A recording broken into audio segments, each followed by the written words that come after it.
ஸ்ரீ சிவசங்கரா தேவனே, ஸ்ரீ சிவசங்கரா தேவனே. சங்கரம் சிவசங்கரம். கொஸ்டின் ஃப்ரம் கல்யாண கிருஷ்ணன் ரவிசங்கர். மசான கொல்லை என்பது அங்காள பரமேஸ்வரி அம்மன் கோயில்களில் நடைபெறும் ஒரு திருவிழா ஆகும். இது சிவராத்திரிக்கு பிறகு வரும் பௌர்ணமி நாளில் கொண்டாடப்படுகிறது. இந்த நாளில் அங்காள பரமேஸ்வரி அம்மன் மகா காளியாக கருதப்பட்டு சிறப்பு பூஜைகள் மற்றும் வழிபாடுகள் நடத்தப்படுகின்றன. பாபாஜி, இந்த மசான கொல்லை என்ற பெயர் பெற காரணம் என்ன என்பது பற்றி தயவு செய்து விளக்குங்கள். உலகத்தில் சில வகையான தெய்வங்கள் இருக்குது, அதெல்லாம் உக்ர தெய்வங்கள்னு பேர். ஸோ இதில் என்ன பண்ணுவாங்க, நெருப்பு இருக்கு இல்லையா, அது மேலே இவங்க வந்து தீ சட்டி எடுத்து போகிறதுன்னு சொல்லுவாங்க, அலகு குத்திக்கிறதுன்னு சொல்லுவாங்க. மேலே ஒவ்வொரு இதுலேயும் தராசு மாதிரி 4-5 பக்கம் 4-5 பேர் முதுகில் குத்திக்கிட்டு இருப்பாங்க. அதுக்கப்புறம் பூமியில் இந்த மாதிரி நெருப்பு வளர்த்துட்டு அது மேலே ஜனங்கள்லாம் நடந்து போவாங்க கையில் வேப்பிலை கட்டின்னு. அதுக்கு ஒரு பயம் இருக்கும், நெருப்பு மேலே நடக்கணுமேங்கிறதுனால நல்ல பேராக தான் இருப்பாங்க. இதெல்லாம் டைப் ஆஃப் எ ப்ரேயர், அவ்வளோதான். அதாவது ஒரு குறிப்பிட்ட தெய்வ வடிவத்துக்கு தாங்கள் செய்கிற ஒரு நன்றி அறிவிப்புன்னு நீங்கள் வச்சுக்கலாம். இந்த மாதிரி பழக்கங்கள் அதிகமாக சில கம்யூனிட்டிஸில் இருக்கும். இந்த சேலத்து பக்கத்தில் தேவாங்கு அப்படின்னு சொல்லி ஒரு சொசைட்டி, மோஸ்ட்லி அவங்கெல்லாம் வீவர்ஸ், ஜவுளி அந்த மாதிரி வியாபாரத்தில் இருப்பாங்க. அவங்களுக்கு அது ரொம்ப விசேஷம். அந்த தேவாங்க செட்டியாருன்றாங்க இல்லையா, அவங்களுக்கு கோயம்புத்தூர் பக்கம் இந்த பக்கம்லாம் கொஞ்சம் ஜாஸ்தியாக இருக்கும். இது ஒரு வகையான வழிபாடு தான், ஒவ்வொரு ஊரில் ஒரு வழிபாடு. பாபாஜி, உரியடி விழா பற்றி தயவு செய்து விளக்குங்கள். ராமராஜ்யாவில் உரியடி விழா கொண்டாடுவது வழக்கமா? கிருஷ்ணர் இருந்தார் இல்லையா, அவருடைய பால்ய லீலைகளில் இந்த வெண்ணெல்லாம் வச்சுருக்கிற சட்டி அது கிருஷ்ணருக்கு கிடைக்கக்கூடாதுன்னு இந்த எதுகுலத்தில் இருந்த பெண்களும் யசோதியும் அதை எடுத்து ஒழிச்சு வச்சுருவாங்களாம். அதனால் இவர் என்ன பண்ணுவார், பானை மேலே இல்லை மனுஷன் மேலே ஏறி அதை உடச்சி அந்த வெண்ணெயை எடுத்து திருடுவாருன்னு சொன்னாங்க. இதுதான் வந்து பேசிக் உரியடி விழாவுக்கான பிகினிங் வந்து இந்த கிருஷ்ண பரமாத்மனால வந்தது. எனக்கு அதுவே நம்பிக்கை இல்லை. எவ்வளோ தான் வெண்ணெய் தின்னுவான் அந்த பாய் மாத்திரம். அப்படி திருடி தின்ன வேண்டிய அவசியம் எங்கே வருது? வெண்ணையை திருடி தின்ன வேண்டிய அவசியம் எங்கே வருது? இதெல்லாம் இது ஒரு ஃபோக் டெய்ல்ஸ்னுவாங்க. அந்த காலத்தில் ஜனங்களுக்கு பெரிய என்டர்டெயின்மெண்ட் இல்லை, சினிமா இல்லை, ட்ராவல் பண்ண மாட்டாங்க, எல்லாம் குண்டு செட்டில் குதிரை ஓட்டுன்னு ஊருக்குள்ளே இருப்பாங்க. அவங்களுக்கு இந்த மாதிரியான ஃபோக் டெய்ல்ஸ் தேவைப்படுது. பொழுது போலன்னா அந்த பாட்டிமார்கள் பக்கத்தில் பேர குழந்தைங்களை போட்டுன்னுட்டு ஊர் கதையெல்லாம் சொல்லின்னு இருப்பாங்க. அதில் இந்த மாதிரி நிறைய கண், காது, வாய், மூக்கெல்லாம் வச்சு நிறைய கதைகள்லாம் வந்துச்சு. இப்போது காளிங்க நர்த்தனம் பண்ணார் அப்படிங்க. காளிங்கன்றது என்ன, ஒரு பாம்பு, அது மேலே கிருஷ்ணர் டான்ஸ் ஆடினார். இது ஒரு மித்து மாதிரி இருக்கும். ஆனால் இது அதுக்கு மீனிங் அது இல்லை. நம்முடைய ஐம்புலன்களை அடக்கி வாசிக்கணும், ஐம்புலன் ஒழுக்கம் வரணும் அப்படின்னு. 1000 தலையுடைய ஆதிசேஷனுவாங்க, அந்த மாதிரி ஒன்றும் இல்லை. அது என்ன, நம்ம பிரெயின் இருக்கு இல்லையா, அதில் சஹஸ்ர கமலம்னு பேர். We have 1000 knots. இந்த இதில் 1000 நாட்ஸ் இருக்குது நம்மளுக்கு. அதுதான் அவங்க 1000 தலையுடைய ஆதிசேஷன்னு சொல்கிறது. அதனால் அவங்க பெரிய விஷயங்களை ஒரு ப்ரிமிட்டிவ் சொசைட்டிக்கு புரியறதுக்காக சொன்ன ஃபோக் இன்ஃபர்மேஷன் எல்லாம் இவங்க ஒரு மித்தாக மாற்றிட்டாங்க. அதனால் அந்த மாதிரிலாம் இல்லை. நீங்கள் படிக்கலாம், இந்தியாவுக்கு பாயிஹான் வந்தான், யுவான் சாங் வந்தான், மார்க்கோ போலோ வந்தான், அவன் வந்தான், இவன் வந்தான். இந்தியாவில் வீட்டுக்கு கதுவே கிடையாது, காற்றுல அப்படியே தங்கத்துகள் எல்லாம் பறக்குது அப்படின்னு சொல்லியிருப்பானுங்க. அதுக்கு என்ன ப்ரூஃப்னா, நீ இலக்கியங்களை படிச்சுப்பார். தமிழ் புலவர்களுடைய வீட்டில் அடுப்பில் பூனை தூங்கின்னு இருந்துச்சு, சோத்துக்கு வழி இல்லை, அதனால் எந்த ஊரில் சோறு கிடைக்கும்னு சொல்லி அவங்க இன்னொருத்தரை கேட்டுக்கிட்டு ஊர் ஊராக பரதேசிங்க மாதிரி அலைஞ்சின்னு இருந்தாங்க. அதுக்கு ஒரு இலக்கியம். அதுக்கு என்ன பேர், ஆற்றுப்படை நூல்கள்னு பேர். ஆற்றுப்படை என்னன்னா, ஆற்றுப்படுத்தலாம் வழிகாட்டுறது, எந்த ஊருக்கு போனால் சோறு கிடைக்கும்ன்ற மாதிரி. ஒரு புலவர் வரான், டயர்டாகிறான், முரசு கட்டில் மேலே படுத்துட்டான், மோசிக்கிறனால அவனுக்கு பேர். ராஜா வந்து முரசு கட்டில் படிக்கிறது பெரிய அஃபென்ஸு, ஆனால் அவனுக்கு கவரி வீசினான்ற மாதிரி வரும். ஸோ பல புராண கதைகள்னு பார்த்தீங்கன்னா வறுமை தான் இருக்கும், ஃபுல்லாக வறுமை தான். சரி, இதெல்லாம் புறநானூறு, அகநானூறு, 10 பாட்டு 8 தொகையெல்லாம் விட்டு தள்ளு. உங்கள் மகாபாரத காலத்தில் எடுத்துக்கோ, அவ்வளோ பெரிய பஞ்சபாண்டவர்களுக்கும் கௌரவர்களுக்கும் குருவாக இருந்து வித்தெல்லாம் கற்றுக் கொடுத்தா துரோணர்.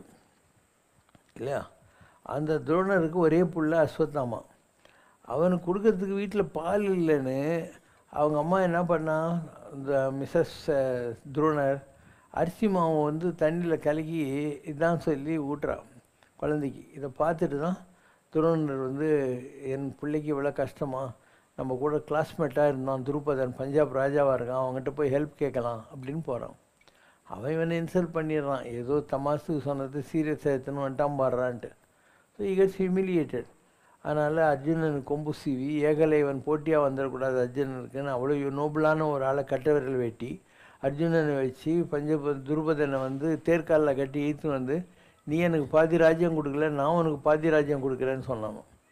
அதை அப்படியே மனசில் வச்சுன்னு இருந்து ஒரு ஆபிச்சாரம்னா செய்வினை செய்கிற ஒரு யாகம் வளர்த்து அதில் தான் வந்து திரௌபதியும் திருஷ்டத்யும்னு வந்தாங்க. அதை வச்சு தான் மகாபாரத யுத்தமே நடந்தது. திரௌபதி கூந்தல் முடியறது இதெல்லாம் இந்த நெருப்பில் வந்த பொம்பளையால் வந்த வினைகள் தான்.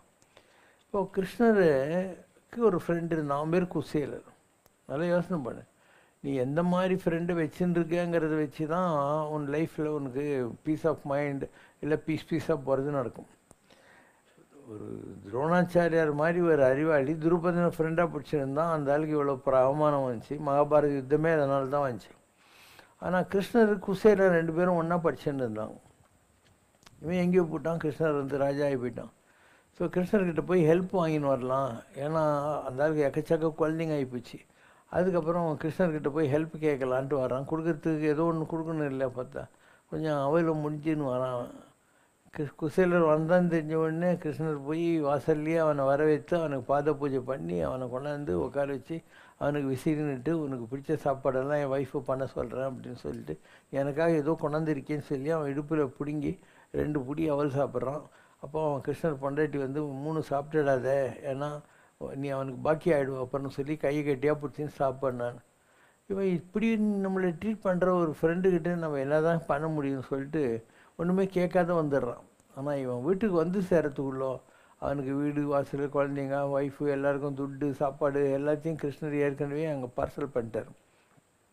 இப்போ 2 ஃப்ரெண்ட்ஷிப்பு, இது ஒரு ஃப்ரெண்ட்ஷிப்பு அது ஒரு ஃப்ரெண்ட்ஷிப். ஸோ ஒரு ஹியூமன் லெவலில் ஒரு ஃப்ரெண்டு பிடிச்சானா எப்படி, கடவுள் மாதிரி கிருஷ்ணன்னு ஒரு ஃப்ரெண்டு பிடிச்சானா என்ன? அப்போ விண்ணூரும் மண்ணூரும் துதித்தாலும் உதவா ஒரு தோழன், பூமி ஆகாசம் எங்கே தேடி பார்த்தாலும் இந்த மாதிரி ஒரு ஃப்ரெண்டு கிடைக்க மாட்டான்னா அது பகவான். நீ ஒரு ஹியூமன் லெவலில் பண்ணேனாக்கா இந்த மாதிரியான குறைகள் வரும். துரோணருக்கு வந்த மாதிரி அவமானங்கள் உனக்கும் வரும். ஒவ்வொருத்தருக்கும் ஒரு இது இருக்குது. இப்போ கர்ணன் இருக்கான், அவன் வந்து தேரோட்டி மகன் அவமானப்படுத்த போகிற போது அவனை முடிச்சு விட்டி அங்க தேசத்துக்கு ராஜான்னு துரியோதனன் சொல்லிட்டான். அப்போ இவன் செஞ்சோற்று கடன், எவ்வளோ பெரிய சபையில் எல்லாரும் சேர்ந்து இவனை அவமானப்படுத்தின போது உடனே ராஜ பட்டாபிஷேகம் பண்ணுறான். துரியோதனை இவளை அவ்வளோ நல்லா நடத்துகிறான். அதாவது கர்ணனும் துரியோதனுடைய ஒய்ஃபும் உட்காந்து தாயம் விளையாடுறாங்க. அப்போ விளையாட்டில் இப்படி கைப்பிடிச்சிடுறான். அந்த மணியெல்லாம் வேறு யாராவது வந்து என் பொண்டாடி கைப்பிடிச்சி ஈட்டியாடான்னு சொல்லிட்டு அவனுக்கு கோவம் வரும். துரியோதனன் தப்பவே நினைக்கலையா, எடுக்கவா கோர்க்கவா அப்படின்னா, செதறி போச்ச பேர்ஸு இதெல்லாம் நான் வந்து எடுத்து கொடுக்கணுமா இல்லை கோத்து கொடுக்கணுமான்னு கேட்டான். அவ்வளோ ஃப்ரெண்டாக இருந்தான். அதனால் குந்தி தேவி போய் கேட்குறா, கிருஷ்ணன் போய் கேட்குறான், எல்லோரும் கேட்குறாங்க மகாபாரத குருஷேத்திர யுத்தத்தில் நீ வந்து இவனை டிச் பண்ணிவிடு துரியோதனனை பஞ்சபாண்டவர் கூட சேர்த்துக்கோன்னு சொல்லிட்டு. இவன் சொல்கிறான், இல்லை எல்லாரும் என்னை கைவிட்ட போது அவன் தானே எனக்கு நன்றியோடு இருந்தான் அப்படின்னா இல்லையா. அதனால் அவன் செஞ்சோற்று கடன். அதே மாதிரி ராமாயணத்தில் ஆள்காட்டி வேலை செஞ்ச விபீஷணனும் பிரதர் தான். அண்டு உயிருக்கு கொடுக்கறதுக்கு தயாராக இருக்கேன் நான் ராவணனுக்குன்னு சொல்கிற கும்பகர்ணனும் ஒரு பிரதர் தான். கும்பகர்ணன் தவம் பண்ணுறான். அவன் வந்து வரம் கேட்குற நேரத்தில் ஊக்கம்னு கேட்கணும். ஊக்கம்னா என்ன, தளராத மனம். நாக்கில் சரஸ்வதி வேணுன்னே அவனை டிஸ்டர்ப் பண்ணி உறக்கம் அப்படின்ட்டான். அப்போ பாதி நாள் அவன் 6 மாதம் தூங்கினே இருப்பான், 6 மாதம் தான் அவன் ஆக்டிவாக இருப்பான். ஏன்னா அப்படி தூங்கணுன்றது அவன் தெரியாமல் வாங்கி வச்ச வரம். எல்லோரும் தோற்று போகிறாங்க ராமாயணத்தில். அப்போ இவன் சொல்கிறான், கும்பகர்ணன் போய் எழுப்பிடுவாங்க, ஏன்னா எல்லோரும் போயிட்டாங்க, அவன் தான் இருக்கான் இப்போ பாக்கின்னு சொல்லிட்டு. அவன் நல்லா தூங்கின்னு இருக்கான். இதிலெல்லாம் கூட சூட்சுமங்கள் இருக்குது. நீங்கள் வந்து வெள்ளைக்காரங்க புக்கில் கலிவர்ஸ் ட்ராவல்ஸ்னு இருக்கும். அதில் கலிவர்னு ஒரு ஆள் ட்ராவல் பண்ணின்னு போவான். ஒரு பெரிய ராட்சசனை பார்ப்பான். அந்த ராட்சசன் மேலே எல்லோரும் ஏணி கீனியெல்லாம் போட்டு ஏறி அவனை வந்து எழுப்புவாங்க. அதே தான் உங்கள் கும்பகர்ணன் எழுப்புகிற கதையும். அங்கே இருக்கிற கதையை தான் இங்கே வரும். பல கதைகள் இந்த டூர் போன யாத்திரிகர்கள் வந்து சொல்லி சொல்லி அப்படியே உலகம் பூரா பரவிடுச்சு. இது நல்ல யோசனை பண்ண தான் உங்களுக்கு புரியும். இவனை எழுப்புறாங்க, அந்த உலக்க வச்செல்லாம் எழுப்புறாங்க. ஏன்னா அவனுக்கு தூக்கம் கலையவே மாட்டேன்னுது. ஃபுல்லாக வந்து உலக்க வச்சு இருக்கிறாங்க. கம்பர் அதுக்கெல்லாம் வந்து ரொம்ப பிரமாதமாக கவிதை எழுதுவார். கவிதை எழுதின கம்பர் யாருன்னு பார்த்தா அவர் தான் ராவணன். ஒரு பிறவியில் ராவணனாக இருந்தார். அதுக்கு முன்னாடி மகாவிஷ்ணு கிட்ட துவாரபாலகராக இருந்து நான் உன்னை 3 பிறவியில் திட்டி திட்டி உங்கள்கிட்ட சீக்கிரம் வரணும்னு வர வாங்கினார். அதனால் திட்டுறதுக்காக சிசுபாலன், தந்தபக்தன், இரண்யாட்சன், இரண்யகசிபு இந்த மாதிரி வந்து சேர்ந்தாங்க. ஸோ ராவணனாக இருந்தாலும் கம்பனாக வர்றாரு, கம்பராமாயணம் எழுதுறாரு, இதெல்லாம் ஒரு கதை கொடுத்தாரு. ஸோ அவனை எழுப்புறாங்க. அப்போது கம்பர் அதுக்கு மியூசிக் போடுறாரு. அவனை உலக்க வச்சு இடித்தா எப்படி வரும்ன்ற மாதிரி, உறங்குகின்ற கும்பகர்ண உங்கள் மாய வாழ்வெல்லாம் இறங்குகின்றதென்று கான் எழுந்திராய் எழுந்திராய் கரங்கு போகிற வெற்பிடித்த காலதூதர் கையிலே இனி கிடந்து உறங்குவாய். உலக்க குத்துற சவுண்டு, இனி கிடந்து உறங்குவாய், இனி கிடந்து உறங்குவாய். அப்போ அவன் எழுறான். எந்திரிச்ச உடனே ராவணன் சொல்கிறான், போப்பா நம்ம தோக்கிற நிலையில் இருக்கோம், நீ தான் போய் இது பண்ணணும்னு சொல்லி. இவன் என்ன சொல்கிறான், கனி கொய்யும் காலத்து ஐயா காய் கொய்ய கருதலாமா? நீ எவ்வளோ பெரிய தபசி, சிவபெருமான சாமவேதம் பாடி மயக்கினவன், உனக்கு அவ்வளோ தவம் இருக்குது. அந்த தவத்துடைய பெனிஃபிட்ஸ், ஃப்ரூட்ஸ் உனக்கு கிடைக்க வேண்டிய நேரம். இப்போ போய் இன்னொருத்தன் பொண்டாட்டிக்கு நீ ஆசைப்படுறியே, அதனால் சீதையை விட்டுடு அப்படிங்கிறான். பழம் சாப்பிட வேண்டிய நேரத்தில் நீ காய் சாப்பிட ஆசைப்படுறியே, கனி கொய்யும் காலத்து ஐயா காய் கொய்ய கருதலாமா, நீ விட்டுரு அவளை அப்படிங்கிறான். ஏன் வந்து முடியாது அப்படின்னோடனே சரி விதி நின்றது, பிடித்து உந்த நின்றது, விதி என் கட்டுப்பிடிச்சி தள்ளுது, நான் போகிறேன், ஏன்னா நீ போட்ட சாப்பாடெல்லாம் நான் சாப்பிட்ருக்கேன் அப்படிங்கிறான். அப்போ ஒரே குடும்பத்தில் 3 பேர். நன்றி மறந்த விபீஷணன், நன்றிக்காக தன் உயிரையும் கொடுக்க தயாராக இருக்கக்கூடிய கும்பகர்ணன் இல்லையா? இப்படி பல கேரக்டர்களெல்லாம் வச்சு தான் இந்த ராமாயணம், கந்த புராணம், மகாபாரதம்லாம் எழுதுனாங்க. ஏன்னா நம்ம அதுலேருந்து பல விஷயங்களை கற்றுக்கலாம், எது ரைட்டு எது ராங்கங்கிற மாதிரி. இப்போ நீ நிஜமாக பார்த்தியானா கும்பகர்ணன் தானே நல்லவன், அட்வைஸ் பண்ணுறான் அண்ணனுக்கு புரியல, சரி நீ எனக்கு சோறு போட்டிருக்க, அதுக்காக நான் என் உயிரையும் கொடுக்குறேன்னா. அப்போ இந்த கேரக்டர் தானே குளோரிஃபைடு. ஆள் காட்டி வேலை செஞ்சு இப்படி பண்ணு அப்படி பண்ணு, ராவணனுக்கு இந்த மாதிரி பண்ணாக்கா வீக்னஸ் எல்லாம் கற்றுக் கொடுத்து விபீஷணன் அவனுக்கு இப்போ நம்ம வந்து அக்ரெடிஷன் கொடுக்க முடியாது இல்லை, இவனுக்கு தானே கொடுக்க முடியும். அந்த மாதிரி புராணங்களில் வருகிற எத்தனையோ கேரக்டருக்கெல்லாம் மீனிங் இருக்குது, ஒவ்வொன்றுத்துக்கும் ஒரு மீனிங் இருக்குது. அண்டு அதுக்கு பின்னால் அவங்க மாதிரியே சொல்லுவாங்க. இப்போ சிலப்பதிகாரம் எழுதுகிறாங்கன்னா, ஊழினை தொடர்ந்து வந்து உறுத்தும் என்பதை உங்களுக்கு புரிய வைக்கிறதுக்காக நாட்டுதும் யாமோர் பாட்டுடை செய்யுள், அப்படி தான் இளங்கோவடிகள் ஆரம்பிக்கிறார். இப்போ கோவலன் இதுக்கு முன்னாள் ஜென்மத்தில் அந்த பொற்கொல்லனை வந்து பழி வாங்கியிருக்கான். அதனால் பொற்கொல்லன் இந்த பிரிவில் கோவலன் மேலே அபாண்டமாக வந்து பழி சுமத்தி கோவலனுடைய மரணத்துக்கு காரணமாக இருக்கான். அப்போ ஊழ்வினை தொடர்ந்து வந்து உறுத்தியதுங்கிறதுக்காக தான் அந்த கேரக்டர்ஸை சிலப்பதிகாரத்தில் உருவாக்குறார் அவர் அப்படின்னு சொல்லுவாங்க. அதனால் எந்த ஒரு காவியமும் இந்த உலகத்தில் வந்தது காரணம், அந்த காலத்தில் வேறு மீடியா கிடையாது. ஜனங்களுக்கு ஒரு நல்ல கருத்தெல்லாம் சொல்லணுன்னா they have to tell stories. இந்த மாதிரி அந்த மாதிரின்னு கதை சொன்னால் ஜனங்களாம் உட்காந்து கேட்பாங்க. அதில் ஏதோ ஒரு கன்சீல்டு மாரல் இருக்கும். அந்த மாரலை கரெக்டாக புரிஞ்சிக்கிறது ஒரு வழி, அதை உல்டாவாக தெரிஞ்சுக்கிறது இன்னொரு வழி. இப்போ ஹரிச்சந்திரன் இருந்தான், அவன் பொய்யே பேசக்கூடாதுன்னு ஒரு சபதம் வச்சுருந்தான். அவ்வளோ கஷ்டப்படுறான். அவன் ஒய்ஃபே வந்து அடையாளம் தெரியாத அளவுக்கு அவள் கற்றுருக்கிற செயினை பார்த்து தான் தெரியுது. பிள்ளையை கொளுத்துறதுக்கு துட்டு கேட்குறான், சுடுகாட்டில் வச்சு தோட்டி ஆகுறான், எல்லாம் போகுது. அப்படிப்பட்ட ஹரிச்சந்திரன் கதையை ஒருத்தன் கேட்டு what is the moral of the story அப்படின்னா, தப்பி தவறி கூட உண்மையை சொல்லிடாத, கஷ்டப்படு அப்படின்னு நீ இன்னொரு மாரல் எடுத்துக்கலாம். அது இருந்து you can derive another moral. எதுக்கு கஷ்டப்படணும், நம்ம போய் சொல்லிடலாம் அப்படின்னு எடுத்துக்கலாம். அதனால் இந்த கதைகள் எல்லாம் சொல்லப்பட்டதுக்கு காரணங்கள் இப்படி இதெல்லாம் இருக்குது. நான் சொல்லியிருக்க உபனிஷத்துக்கள் நம்ம ஊரில் ஒரு பெரிய வால்யூம்ஸ் ஆஃப் புக் இருக்குது, அது பூராவும் கதைங்க தான். அந்த உபனிஷத்தில் இருக்கிற கதைகளை வச்சு தான் உலகம் பூராவும் மற்ற கதைகள்லாம் பரவிச்சு. இப்போ நீங்கள் வந்து ஆதாமிய வாழ்ன்னு சொல்கிறீங்க, இந்த கதையெல்லாம் நம்ம ஊர்லேருந்து போன காப்பி தான். உபனிஷத்தில் ஒரு மரம் இருக்குது, அந்த மரத்துக்கு பேர் பீப்பிள் ட்ரீ, பிப்பல மரம் அப்படின்னுவாங்க. அது மேலே ஆத்மா என்ற ஒரு பறவை, ஜீவாத்மா என்ற ஒரு பெண் பறவை. ஜீவாத்மா பிகேம் ஜீவன் ஈவ், ஆத்மா பிகேம் ஆடம். இந்த 2 பறவையும் அதில் ஒரு பழங்குது, அது பீப்பல்னு பேர். நம்ம சாப்பிட்லாமான்னு, வேண்டாம் ஆம்பளை பறவை சொல்லுது. இது சாப்பிட்ட உடனே பட்ட பறவை அதுவும் சாப்பிடுது. 2 பேரும் மாயத்தில் மாட்டிக்கிறாங்க. இதுதான் கதை. இது நம்ம ஒரு உபனிஷத்தில் இருக்கிறது. இது இந்த யாத்திரை வர்றாங்க இல்லையா, அவங்க மூலமாக வெளிநாட்டுக்கெல்லாம் பரவணும் போது அவங்க என்ன பண்ணிட்டாங்க, ஆத்மாவை ஆடம் ஆக்கிட்டாங்க, ஜீவாத்மாவை ஜீவன் ஈவா மாற்றிட்டாங்க. ஆடம் அண்ட் ஈவ் ஆச்சு. Peepal tree become apple tree. பீப்பல்னா பழம், தட் பிகம் ஆப்பிள். அதான் ஃபர்பிடன் ஃப்ரூட் ஆயிடுச்சு. அப்போ நம்ம ஊர்லேருந்து போன கதை அது. ஏன்னா இப்படி தான் எத்தனையோ விஷயங்கள் இந்த மாதிரி யாத்திரைகள் மூலமாக உலகம் பூரா பரவிச்சு. அதை வச்சுக்கிட்டு அந்தந்த ஊரில் லோக்கலைஸ் பண்ணிட்டாங்க. அண்டு சுற்றி வளைச்சி ஒரு மில்டன் எழுதின பேரடைஸ் லாஸ்ட்டு, பேரடைஸ் கெயின்டு, இதெல்லாம் வந்து 17th century. நம்மக்கிட்ட இதெல்லாம் 4000-5000 வருஷத்துக்கு முன்னாடியே இருந்துச்சு. நம்ம தான் இந்த கதைகளெல்லாம் ஸ்ப்ரெட் பண்ணுறதுக்கு யாத்திரைகள் வந்து போனாங்க இல்லையா, அவங்களால இதெல்லாம் பரவிச்சு. அந்த காலத்தில் வேறு மீடியம் கிடையாது. யாராவது ஊர் சுத்தத்து வரம்போது அந்த ஊரில் சொல்லுவான். இவனுக்கு என்ன சொல்லுவான், குளோரிஃபை பண்ணுவான். இந்தியாவில் எந்த வீட்டுக்கும் கதவே கிடையாது, காற்றுல தங்க தூள் பறக்குதுன்னுவான். இது நீங்கள்லாம் ஒரு 40 வருஷத்துக்கு முன்னால் சனி சிக்னாப்பூர்னு ஒரு இடம் இருக்குது, சிட்டி போகிற வழியில். சனீஸ்வர பகவான் ஓப்பன் ஒரு கல் இருக்கும் மைதானத்தில், அதுதான் சனீஸ்வரன் சொல்லி அதுக்கு எண்ணெய் ஊற்றிட்டு வருவாங்க. அந்த சனி சிக்னாப்பூர் இருக்கு இல்லையா, அது வந்து சனி, அந்த ஊரில் எந்த வீட்டுக்கும் கதவே இருக்காது 40 வருஷத்துக்கு முன்னால். இப்போ எல்லா வீட்டுக்கும் கதவு வந்துச்சு, ஹோட்டல் வந்துச்சு, லாட்ஜ் வந்துச்சு, எல்லாம் வந்துச்சு. இப்போ 40 வருஷத்துக்கு முன்னாடி சனி சிக்னாப்பூரில் வீட்டுக்கு கதவு இருக்கக்கூடாதுன்னு சொன்னது இன்றைக்கி ரெலவெண்ட்டாக இருக்கா? கிடையாது இல்லையா? அந்த மாதிரி எத்தனையோ விஷயங்கள். ஷிரடியே நான் வந்து 1978 போயிருக்கேன் முதல்ல. ஒரு சின்ன கிராமம், ஒன்றுமே இருக்காது, வசதியெல்லாம் ஒன்றுமே இருக்காது. இருக்கிற கோயில் இருந்தது, பட் ஊர் ரொம்ப சாதாரணமாக இருக்கும். அதுக்கப்புறம் இப்போ போய் பாரு, எவ்வளோ பெருசாக மாற்றிட்டாங்க, அந்த ஊரையே எவ்வளோ பெருசாக மாற்றிட்டாங்க. இன்றைக்கி அவ்வளோ ஃபண்ட்ஸு வந்து மகாராஷ்டிரா கவர்மெண்ட்டுக்கே ஷிரடி கோயில் தான் கொடுக்குதுங்கிற அளவுக்கு அங்கே வசதிகள் வாய்ப்புகள்லாம் வந்துச்சு.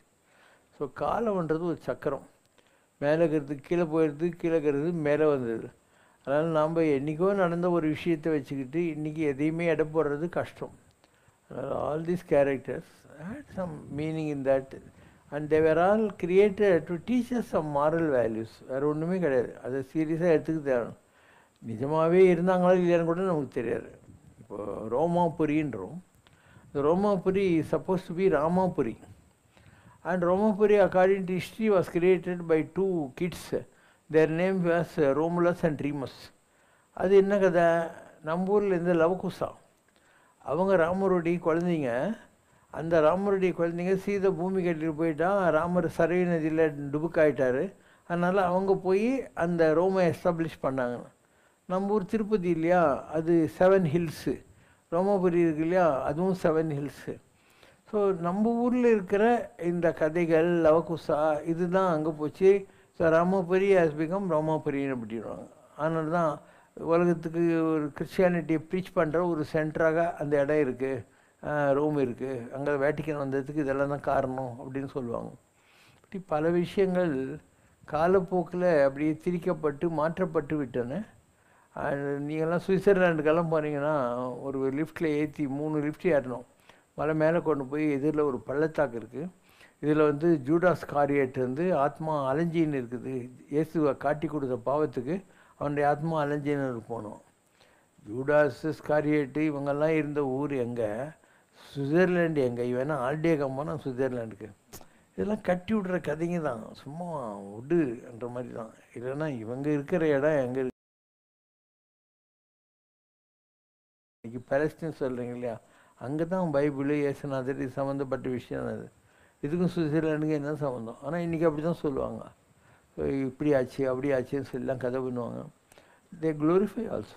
Any history is tarnished over a period to glorify somebody whom they like. இந்த குளோரிஃபிகேஷனில் தான் அவங்களால ஒரு மித்தை க்ரியேட் பண்ணி அந்தந்த மதங்களெல்லாம் வளர்க்க முடியுது. இல்லை நார்மலாக எல்லாத்தையும் விட்டேன்னா ஒரு ப்ராப்ளம் கிடையாது. இல்லை even we have this problem of glorification. நம்ம கடவுள்கள் எல்லாம் ராமரை நீ ஒன்றும் குளோரிஃபை பண்ணல, out and out lived a normal man. ஆனால் கிருஷ்ணரை நீ சின்ன வயசுலேருந்தே குளோரிஃபை பண்ணிவிட்டேன் இல்லையா? கிருஷ்ணரை எல்லா நேரத்திலும் குளோரிஃபை தான். அவர் பறந்து தேவகி கிட்ட பால் குடிக்கிறாரு, யசோதைக்கிட்ட பால் குடிக்கிறாரு. மூணாவது ராட்சசி வரால பூத்தனா, அவகிட்ட பால் குடிக்கிறாரு. அப்போ 3 பேர்கிட்ட பால் குடிச்சிட்டாரு. அந்த பூத்தனாவை பால் குடிச்சே கொலை பண்ணிடுறாரு. அதுக்கப்புறம் வந்து இந்த காளிங்க நடத்தணுன்றாங்க இல்லையா, அதெல்லாம் சிம்பாலிக். நிஜமாக பாம்பு கிடையாது, ஒன்றும் கிடையாது. அந்த சிம்பாலிக், அது நம்முடைய அவயவங்களை கண்ட்ரோல் பண்ணுறது, இங்கே ஐம்பலன்களை கண்ட்ரோல் பண்ணுறது, அதுதான் காளிங்க. இப்படி வரிசையாக ஒவ்வொரு காட்சியிலையும் ஒவ்வொரு மிராக்கிள் காட்டிக்கிட்டே போவாங்க கிருஷ்ணர்கிட்ட. But out and out he was behaving human. And இவங்க குளோரிஃபை பண்ணுறது, இந்த பிற்காலத்தில் வந்தவங்க, இப்போ வசுதேவனும் கிருஷ்ணரும் கம்சனுடைய நாட்டுக்குள்ளே வர்றாங்க. கம்சனுடைய நாட்டுக்குள்ளே வர்றபோது இவங்ககிட்ட நல்ல ட்ரெஸ் இல்லை. இவங்க மாடு மேய்ச்சின்னு இந்த வில்லேஜிலேருந்து வர்றவங்க. அப்போ கம்சனுடைய தோபியில் அவங்க துணியெல்லாம் நல்லா இஸ்திரி போட்டு எடுத்துன்னு போயின்னே இருக்கான். இவர் சொல்கிறார், எங்களுக்கெல்லாம் அந்த துணியை கொடுறான்ட்டு. அப்போ அவர் இருக்கார் இல்லையா பலராமன், அவரை கேட்குறாரு, அண்ணா அவன் கொடுக்க மாட்டேன்றான்ட்டு. ஊன்றார். இவரை எட்டி உதைக்கிறார். அவனுடைய மூட்டையில் இந்த துணியை எடுத்து தன்னுடைய எதிர்குலத்திலேருந்து வந்திருக்கிற யாதவ பாய்ஸ் எல்லாருக்கும் ஒரு ட்ரெஸ் கொடுக்குறாரு. கிருஷ்ணர் யார் யாருக்கு எந்தெந்த ட்ரெஸ் கொடுத்தாரோ அவங்கவுங்களுக்கு அந்தந்த ட்ரெஸ் நல்லா பொருந்திச்சு அப்படின்னு சொல்லுவாங்க. உலகத்தில் 2 இருக்குது. ஒன்று, கிருஷ்ணர் தன்னை நம்பி வந்தவங்களுக்கு எந்த ட்ரெஸ்ஸை கொடுத்தாலே அவங்களுக்கு அது மேட்ச் ஆயிடுச்சு. இதே மாதிரி தாய்லாண்டில் ஒரு டெய்லர் இருந்தான், அவன் பேர் கம்பாச்சு. அந்த கம்பாச்சு டெய்லர்கிட்ட ஒருத்தன் துணி தைக்கிறதுக்கு கொடுத்தான். தைச்சிட்டு ட்ரையல் பார்க்குற போது இந்த இடத்துல கை டைட்டாக இருந்துச்சு, முதுகுக்கிட்டு டைட்டாக இருந்துச்சு. இவன் போய் கம்பாச்சு டெய்லர் கேட்டான், ஏங்க நல்ல துணி இப்படி கெடுத்துட்டிங்களே அப்படின்னு சொல்லிட்டு. அவன், அது ஒன்றும் ப்ராப்ளம் இல்லை, நீ கை இப்படி வச்சுன்னடா அப்படின்னா. அதே மாதிரி முதுகுக்கிட்ட பிடிக்குதுங்கண்ணா, இப்படி குறிஞ்சின்னடன்னா. இவன் அப்படி நடந்து போயிருந்த போது எதிரில் ஒருத்தன் வந்தானா, நீ கம்பாச்சி டெய்லர்கிட்ட தானே துணி தைக்கிறேன்னா. உனக்கு எப்படி தெரியும்னா, உன்ன மாதிரி ஒரு கூன் முதுகு பிடிச்சவன் வண்டிக்கு அவனை மாதிரி இப்படி நல்லா தைக்கிற ஆள் இருக்கா உலகத்தில் நானும். நாட்டில் 2 விதமான சாமியாருங்க இருக்காங்க. ஒரு விதமான சாமியாருங்க கம்பாச்சி டெய்லர் மாதிரி. சாமியார்கிட்ட சருக்கே இருக்காது. நீ சொல்ல, எங்கள் சாமி அப்படி தெரியுமா, எப்படி தெரியுமா, அவர் அவ்வளோ பெரிய மகான் அப்படின்னு நீ தான் கம்பாச்சி டெய்லர் குவாலிஃபை பண்ண மாதிரி அந்த சாமியார்கள் குவாலிஃபை. இன்னும் சில சாமியாருங்க அவங்கள வெளிக்காட்டிக்க மாட்டாங்க. தே பிஹேவ் வெரி கேஷுவலி. அவங்கெல்லாம் கிருஷ்ண பரமாத்மா எடுத்து ஆளுக்கு ஒரு ட்ரெஸ் கொடுத்தா ரேண்டமாக எல்லாருக்கும் யூஸ் ஆச்சு இல்லையா, அந்த மாதிரி உலகம் பூராவும் ஏதோ ஒரு காலப்போக்கில், ஏன்னா உலகம் ஒரு 5000 வருஷம் ரெகுலர் ஹிஸ்ட்ரி இருக்குது, லேக்ஸ் ஆஃப் இயர்ஸ். அது விட்டுதல் மனித நாகரிகம் வந்து ஜனங்க கொஞ்சம் இந்த நதிக்கரைகளில் வசிக்க ஆரம்பித்த காலம்ன்ற போது ஒரு 5000 வருஷம் இருக்கும். நாம் சைனா, ஈஜிப்டு, இதெல்லாம் வந்து பழைய நாகரிகங்களுக்கு சொந்தக்காரங்க. ஏன்னா we started our civilization with river banks. அதுக்கப்புறம் வந்து அமெரிக்கா 400 வருஷம்தான் ஆகுது. ஆஸ்திரேலியாலாம் 100 வருஷத்துக்குள்ளே தான் ஆகுது. ஏன்னா so they don't have any big history or big heritage கிடையாது அவங்கக்கிட்டலாம். ஒரு 1000 சில்லற வருஷம் யூரோப்பியன் கண்ட்ரிஸ் இருக்கும். 1500-2000 வருஷத்துக்குள்ளே யூரோப்பியன் கண்ட்ரிஸ் இருக்கும். அதனால் நம்ம சைனா, இந்த மாதிரி சில ஈஜிப்டு, ரோம், இதெல்லாம் ரொம்ப ஆன்டிக் கண்ட்ரிஸ் உலகத்தில். இந்த மாதிரி கதைகள் தான் இந்த யாத்திரைகள் மூலமாக ஒரு ஊருக்கு போச்சு. குறை ஒன்றுமில்லை மறைமூர்த்தி கண்ணா, குறை ஒன்றும் இல்லை கண்ணா, குறை ஒன்றுமில்லை கோவிந்தா.